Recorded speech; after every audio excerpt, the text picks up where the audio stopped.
chapter in the channel here. We have a new project bike.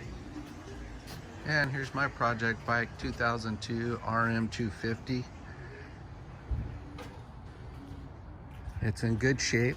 However, the top end blew out over a year ago, and this bike has just been sitting and not done.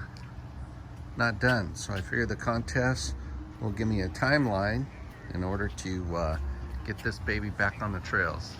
Actually, I use it for a track bike and over the hill gang, and the top end blew.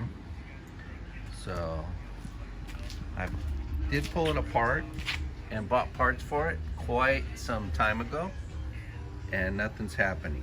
So hopefully this project will inspire me to get this done, and maybe you guys out there will get your projects done.